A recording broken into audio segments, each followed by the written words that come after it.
बहुत पुराने समय की बात है। एक गांव में एक जाट और जाटनी रहते थे। दोनों की जिंदगी खुशहाल थी। किसी चीज की कोई कमी नहीं थी। कमी थी तो बस एक संतान की। जब भी वे इस बात के बारे में सोचते, उनका मन उदास हो जाता। अक्सर जाट कहता, काश हमारे भी कोई संतान होती। एक दिन जाट के पास बहुत काम था। वह सुबह बिना खाना खाए ही खेत पर चला गया और जाटनी से कहा, दिन में मेरे लिए खाना लेकर खेत पर आ जाना। जाट खेत पर पहुंचकर काम में लग गया। इधर जाटनी ने घर का काम निपटाया और थोड़ी देर के लिए लेट गई। नींद लग गई और वह भूल गई कि उसे खेत पर खाना लेकर जाना था। समय बीतता गया। जब दोपहर हो गई और जाटनी नहीं आई तो जाट को बहुत भूख लगी। उसने सोचा, लगता है वह खाना लाना भूल गई है। अब भूख बर्दाश्त के बाहर थी, इसलिए उसने बैलों को घर की ओर मोड़ दिया। रास्ते में चलते चलते उसे मटर का एक खेत दिखाई दिया। उसने सोचा, क्यों ना कुछ मटर की फलियां तोड़कर खा लूं, भूख थोड़ी शांत हो जाएगी। उसने बैलों को एक तरफ खड़ा किया और मटर तोड़कर खाने लगा। कुछ मटर खाने के बाद जब वह वापस लौटने लगा तो रास्ते में उसकी नजर एक कपड़े में लिपटी बच्ची पर पड़ी। वह ठिठक गया। उसने चारों ओर देखा कि शायद कोई खेत में काम कर रहा हो और यह बच्ची उसी की हो, लेकिन आसपास दूर दूर तक कोई नहीं था। दोपहर की उस तपती धूप में उसका मन नहीं माना कि वह उस बच्ची को यूं ही अकेला छोड़ दे। उसने काफी देर तक आसपास देखा, किसी को आवाज दी, पर कोई न आया। तब उसने आसमान की ओर देखा और हाथ जोड़कर कहा, हे भगवान, मैं इस बच्ची को अपनी समझ कर ले जा रहा हूँ। अगर इसके माता पिता हों तो कृपया मुझे इसकी खबर दिला देना, अन्यथा मैं इसे अपनी संतान मानकर पाल लूंगा। इतना कहकर उसने बच्ची को उठाया और घर की ओर चल पड़ा। घर पहुंचकर उसने बच्ची को जाटनी की गोद में रख दिया। जाटनी ने पूछा, यह कौन है और कहां से लाए हो? जाट ने कहा, शायद ये भगवान का हमारे लिए आशीर्वाद है। मैं खेत में मटर खा रहा था, तभी मुझे यह मिली। मैंने बहुत खोजा पर कोई नहीं मिला, इसीलिए इसे अपने साथ ले आया। जाटनी बोली, तुमने बहुत अच्छा किया। इतनी नन्ही सी जान अगर वहां अकेली रह जाती तो कोई जानवर उसे नुकसान पहुंचा सकता था। पाप तो हमें ही लगता। इस तरह दोनों ने उस बच्ची को अपना लिया और उसका लालन पालन करने लगे। कुछ दिनों बाद जाट ने कहा, अब हमें इस बच्ची का क्या नाम रखना चाहिए? जाटनी ने कहा, यह हमें भगवान के आशीर्वाद से प्राप्त हुई है। हमारी आंखों का तारा है, इसलिए हम इसका नाम तारावती रखेंगे। जाट को यह नाम बहुत अच्छा लगा। उसने प्रसन्न होकर कहा, बहुत ही सुंदर नाम है। इसके बाद दोनों ने उस बच्ची की खूब देखभाल की। वे उसे अपने प्राणों से भी अधिक चाहते थे। समय धीरे धीरे बीतता गया और तारावती अब बड़ी होने लगी। उसकी हंसी, उसकी बातें घर में खुशियां भर देती, लेकिन किस्मत को शायद कुछ और ही मंजूर था। एक दिन जाट और जाटनी अपने खेतों में काम कर रहे थे। उन्होंने तारावती को घर पर अकेला छोड़ दिया था। दोपहर की तपती धूप में अचानक खेत के एक बड़े बिल में से एक नाग निकल कर आया। किसी को संभलने का मौका भी नहीं मिला। नाग ने पहले जाट को और फिर जाटनी को डस लिया। आसपास दूर दूर तक कोई नहीं था। दोनों बेचारे तड़प तड़प कर वहीं खेत में प्राण त्याग बैठे। जब यह खबर तारावती तक पहुंची तो उसका संसार उजड़ गया। उसने अपने माता पिता के शवों को गले लगाकर खूब रोई, पर अब क्या हो सकता था? होने को यही मंजूर था। अब उसका ध्यान पड़ोसियों ने रखना शुरू किया। पड़ोसी बहुत नेक दिल लोग थे। उन्होंने उसे अपनी बेटी की तरह पाला। धीरे धीरे समय बीता और जब तारावती जवान हुई तो उन्होंने उसकी शादी एक फौजी युवक से कर दी। वह फौजी भी अनाथ था, न माता न पिता। शादी के कुछ ही समय बाद फौजी को ड्यूटी पर जाना पड़ा। तारावती ससुराल में अकेली रह गई। कई महीने बीत गए और जब फौजी छुट्टी पर घर लौटा तो तारा ने उससे कहा, देखो जी, आप तो ड्यूटी पर चले जाते हो और महीनों तक नहीं आते। मेरा यहाँ मन नहीं लगता। क्यों ना मैं अपने मायके चल जाऊं? वहां मेरे पड़ोसी हैं जो मेरे अपने जैसे हैं। समय भी आसानी से कट जाएगा।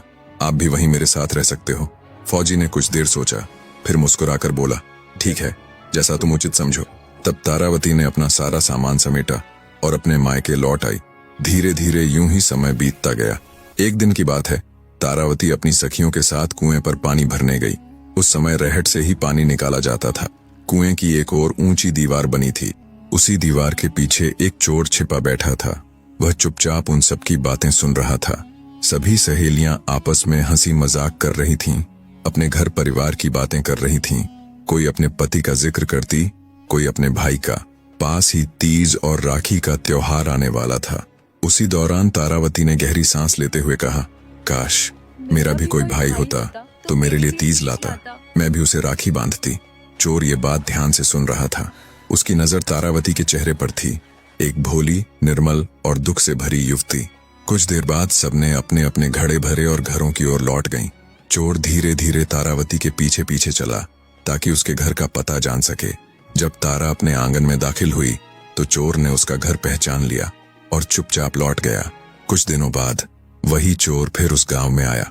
इस बार उसके हाथों में चावल, चीनी, फल, मिठाई, चूड़ियां और एक सुंदर साड़ी थी।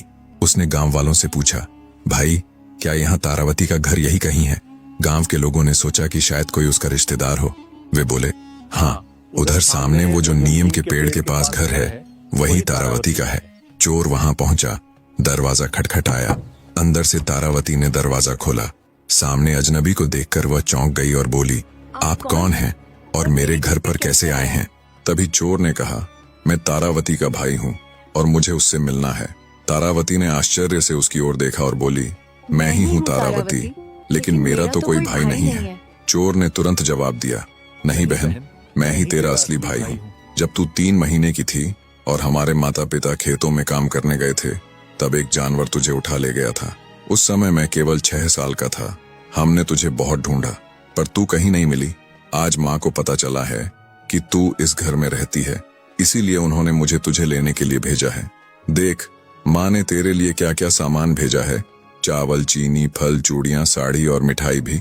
माँ की तबीयत ठीक नहीं है, वो तुझसे मिलना चाहती है। तू 2 दिन माँ के पास रुक जा, फिर मैं तुझे खुद छोड़ जाऊंगा। आगे तेरी मर्जी। तारावती की आंखों में चमक आ गई। वह भावुक होकर बोली, ठीक है भाई, मैं चलती हूँ। उसने सामान देखा तो उसका हृदय खुशी से भर गया। वह फूली नहीं समाई। उसने पड़ोस में जाकर मिठाई और फल बांटे और गर्व से कहा, देखो मेरा भाई मेरे लिए क्या क्या लाया है। रात को तारावती ने उस चोर को अपना भाई समझकर खूब खातिरदारी की। उसे भोजन कराया, बिस्तर लगाया और स्नेह से कहा, भैया कल सुबह जल्दी चलेंगे। सुबह हुई तो तारावती तैयार होकर चोर के साथ चल पड़ी। उसके मन में अपनी माँ से मिलने की बड़ी उत्कंठा थी। घर का ताला लगाकर उसने अपनी पड़ोसन से कहा, भाभी मैं अपने भाई के साथ मायके जा रही हूँ माँ से मिलने। अगर मेरा पति आ जाए तो यह चाबी उन्हें दे देना। इतना कहकर वह अपने तथाकथित भाई के साथ चल दी। कुछ दूर जाने के बाद तारावती को प्यास लगी। उसने कहा, भैया जरा पानी पिला दो। चोर बोला, थोड़ा आगे एक कुआं है, वहीं से पिला दूंगा। वह थोड़ी देर और चली, फिर बोली, भैया अब तो बहुत प्यास लगी है। चोर फिर बोला, थोड़ा और चलो बहन, आगे बड़ा मीठा पानी है। ऐसे ही 3-4 बार जब तारावती ने पानी मांगा तो हर बार चोर उसे टाल देता। जब वे उसके गांव के पास पहुंचे तो तारावती ने फिर कहा, भैया अब तो कोई गांव भी आ गया है, यहाँ तो मुझे पानी पिला दो, बहुत जोर की प्यास लगी है। इतना सुनकर चोर का चेहरा अचानक बदल गया। उसने गुस्से से कहा, बस कर, कब से भाई भाई की रट लगा रखी है? मैं तेरा कोई भाई वाई नहीं हूँ, समझी? तारावती का चेहरा पीला पड़ गया। उसे समझ आ गया कि बात में कोई गड़बड़ है। अब तो उसके मन में भय समा गया। थोड़ी देर बाद जब चोर अपने घर पहुंचा तो वहां उसकी माँ खाट पर बैठी थी। उसने अपने बेटे को देखा और बोली, अरे बेटा, तू तो बहुत सुंदर लड़की लेकर आया है, कौन है यह? चोर ने मक्कारी भरी हंसी हंसते हुए कहा, देखो माँ, ये तुम्हारी बहू है। मैं तुम्हारे लिए कितनी सुंदर बहू लाया हूँ। तारावती ने हैरानी से उसकी ओर देखा और बोली, क्या तुमने तो मुझे अपनी बहन कहा था? चोर दुष्ट हंसी हंसते हुए बोला, हाँ मैंने झूठ कहा था। जब तुम कुएं पर पानी भरने गई थी तभी मैंने तुम्हें देखा था। तुम मुझे बहुत पसंद आई, इसलिए मैं तुम्हें बहाने से यहाँ ले आया। इतना कहते ही 4 और चोर जो उसके भाई थे वहां आ गए। उनमें से एक का नाम कान्हा था। सबने तारावती को देखा तो उसकी सुंदरता देखकर एक दूसरे से कहने लगे, मैं इससे शादी करूंगा। नहीं, मैं करूंगा। चारों आपस में झगड़ने लगे। तभी उनकी माँ ने कहा, अरे इस लड़की के लिए आपस में मत लड़ो, तुम सब चोरी करते हो ना। अब की बार जब चोरी करने जाओगे, जो सबसे ज्यादा कीमती सामान लेकर आएगा, मैं उसी के साथ इसकी शादी करवा दूंगी। सब चोर खुशी से उछल पड़े। उनमें होड़ मच गई, मैं सबसे कीमती सामान लाऊंगा। नहीं, मैं लाऊंगा। वे सब चोरी करने निकल गए। अब तारावती घर में अकेली रह गई, केवल चोरों की माँ के साथ। उसने सोचा, ये तो सब चले गए हैं, अब मौका है कि किसी तरह यहाँ से निकलने की कोई जुगत लगाऊं। एक दिन चोरों की माँ ने मुस्कुराते हुए कहा, बिटिया तू तो बहुत सुंदर है, तेरे बाल कितने लंबे, काले और घने हैं, तू ऐसा क्या करती है? तारावती ने धीरे से मुस्कुराकर कहा, कुछ नहीं अम्मा जी, मैं बस अपने शरीर और बालों का थोड़ा ध्यान रखती हूँ। आइए मैं आपके भी बाल बना दूं। अम्मा खुश होकर बोली, ठीक है बेटी, बना दो। तारावती ने उनके बाल खोले, उनमें कंघी करने लगी। चोरों की माँ को बहुत अच्छा लगने लगा। तभी तारावती बोली, अम्मा जी, आपके सिर में तो बहुत जुएं हैं और बाल भी बहुत मैले हैं, आप नहाती नहीं क्या? चलिए मैं आपको नहला देती हूँ। चोरों की माँ हंसकर बोली, चलो बेटी, आज तुम ही नहला दो। तारावती ने तुरंत चूल्हे में आग जलाई। एक बड़े भगोने में पानी भरकर उसे गर्म होने के लिए रख दिया। जब पानी खूब उबलने लगा तो उसने धीरे से कहा, अम्मा जी, आपके नहाने के साफ कपड़े कहाँ रखे हैं? चोरों की माँ ने बताया, अंदर संदूक में रखे हैं, ये लो मेरी चाबी। यह कहते हुए उसने अपनी कमर में बंधी चाबी खोलकर तारावती को दे दी। तारावती अंदर गई और जब संदूक का ताला खोला तो देखकर दंग रह गई। अंदर सोने चांदी के गहनों और रुपयों का ढेर लगा था। वह पल भर को अवाक रह गई, पर अपने भावों को छिपा लिया। उसने चुपचाप चोरों की माँ के नहाने के कपड़े निकाले और उन्हें लेकर बाहर आई। फिर उसने चारपाई की ओट में बुढ़िया को नहलाना शुरू किया। पहले उसने थोड़ा हल्का गुनगुना पानी उसके शरीर पर डाला। चोरों की माँ को अच्छा लगा और वह मुस्कुराई, अरे बेटी, कितना बढ़िया पानी है, तन को राहत मिल रही है। लेकिन अगले ही क्षण तारावती ने भगोने का पूरा उबलता हुआ पानी बुढ़िया पर उड़ेल दिया। एक भयानक चीख निकली, आओ! बुढ़िया तड़पने लगी, दर्द से कराह उठी और कुछ ही क्षणों में वहीं दम तोड़ दिया।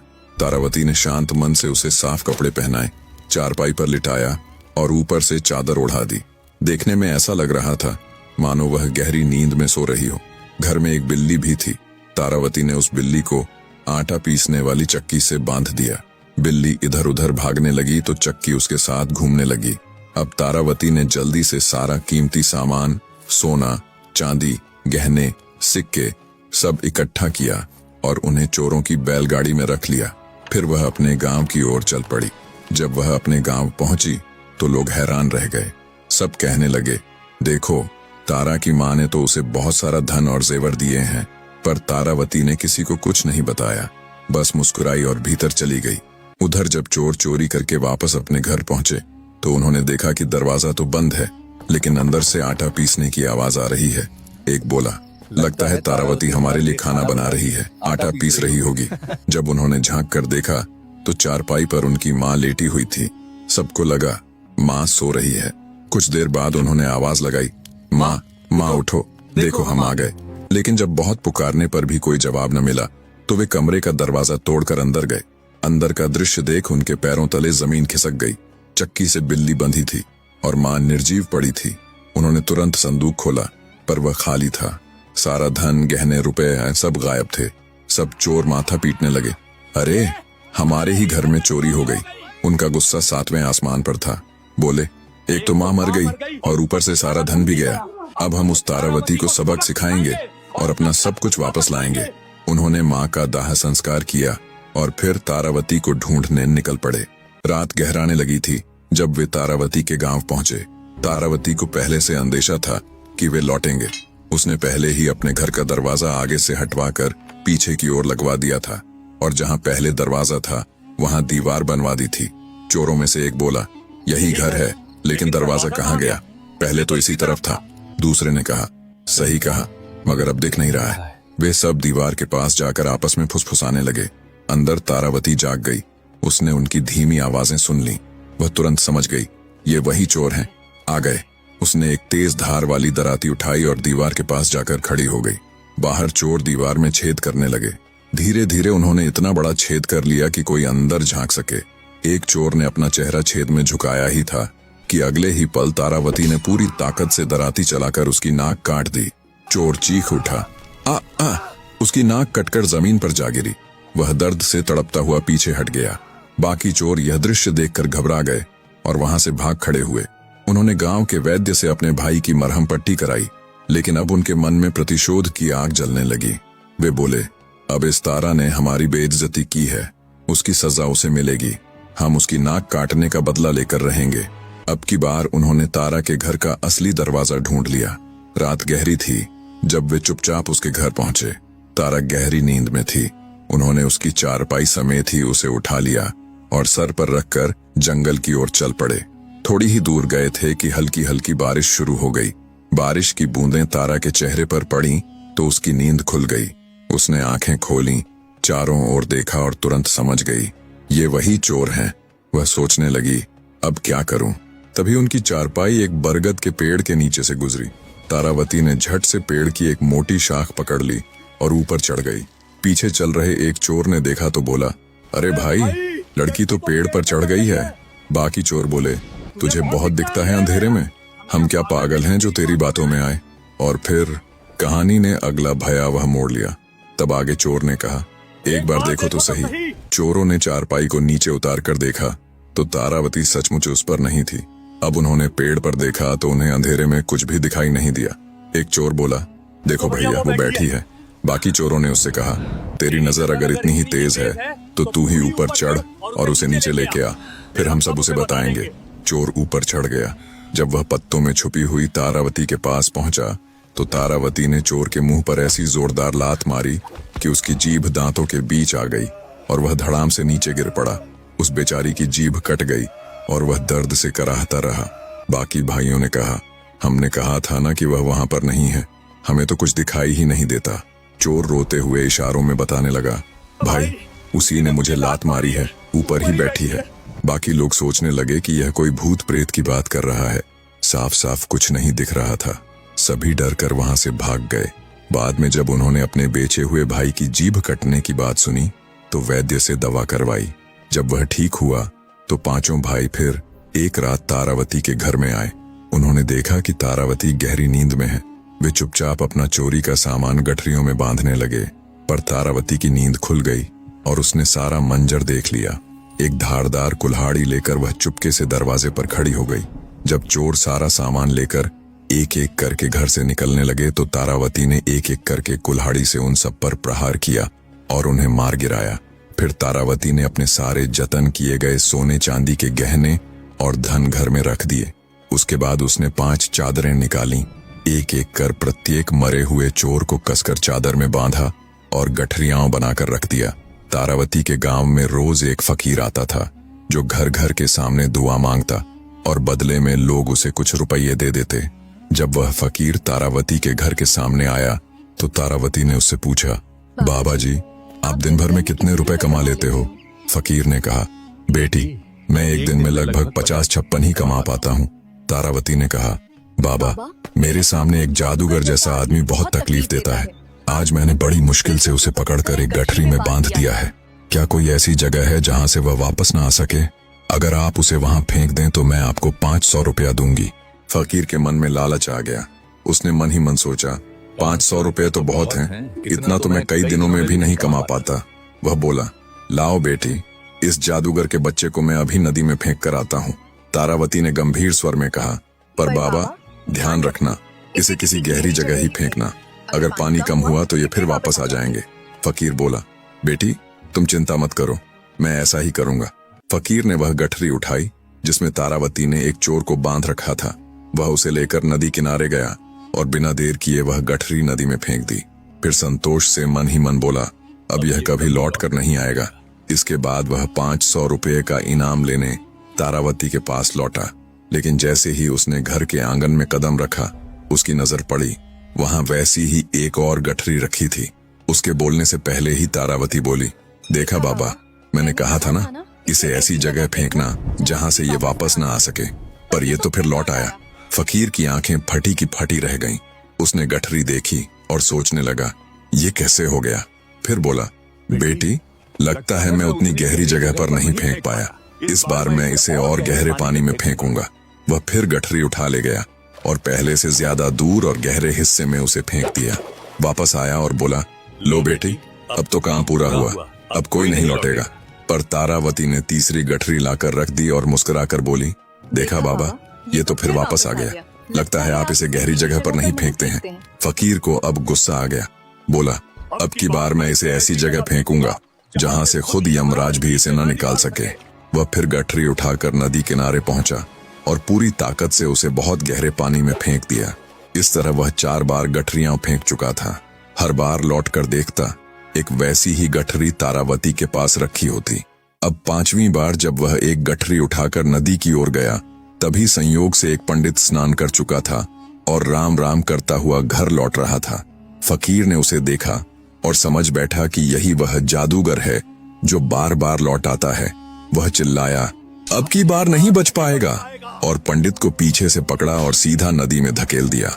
थोड़ी देर बाद फकीर हांफता हुआ तारावती के पास लौटा और बोला, बेटी, अब वो जादूगर कभी वापस नहीं आएगा। तारावती ने कहा, हाँ बाबा, लगता है इस बार आपने उसे सचमुच गहरी जगह में फेंका है, अब वह नहीं लौटेगा। फकीर ने गर्व से कहा, बेटी, मैंने उसे बहुत गहरे पानी में फेंका था, पर जानते हो, वो डूबने के बाद भी मेरे आगे आगे राम राम करता चल पड़ा। तब मैंने सोचा, अब इसे नहीं छोड़ूंगा। मैं तुरंत पीछे भागा और उसे फिर पकड़कर दूसरी बार नदी में फेंक दिया। अब की बार तो निश्चित ही वो नहीं लौटेगा। तारावती मुस्कुराई। उसने कहा, बाबा, आपने बहुत बड़ा उपकार किया है। ये लो, 500 नहीं, पूरे 1000 रुपए। फकीर खुशी से फूला नहीं समाया।